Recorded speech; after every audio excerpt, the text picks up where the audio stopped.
Ce que je disais un petit peu, il y a les deux forces. Ce qu'il faut comprendre, c'est ce que j'entends par démocratie. Ouais. Et je crois qu'on n'a pas bien compris ce que c'était que la démocratie exactement, la démocratie d'aujourd'hui.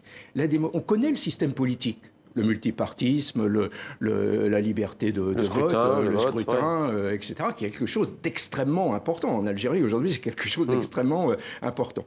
Mais ça, cette démocratie politique, ça a été un premier temps de l'histoire de la démocratie. Et ce que l'on voit aujourd'hui s'approfondir, c'est une démocratie du quotidien, beaucoup plus large, beaucoup plus profonde, où chacun décide de tout, décide de sa vérité, de sa morale, de son avenir. On dit qu'il n'y a plus de valeurs. C'est parce que chacun définit ses propres valeurs, sa vérité. Et c'est tellement compliqué que chacun la définit d'une manière simpliste et s'enferme dans sa bulle de certitude. Et l'autre qui n'a pas les mêmes certitudes devient sur fond de quoi? De guerre ouverte entre République et démocratie, alors? Oui, parce que pendant toute une période, démocratie et République, on a dit c'est à peu près la même chose. C'est pas du tout la même chose, c'est contradictoire.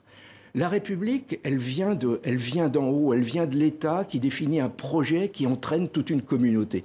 C'est toute l'histoire du 19e siècle avec l'éducation publique, par exemple. On transmettait un savoir du haut vers le bas, avec aussi le drame qu'a été la colonisation, qui était entraînante de toute une société.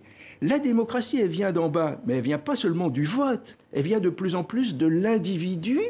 L'individu, aujourd'hui, face à l'homme politique, pourquoi il y a le dégagisme? Parce qu'il se retrouve de moins en moins dans les hommes politiques. L'homme politique parfait, aujourd'hui, il faudrait que ce soit un représentant, un clone total de chacun.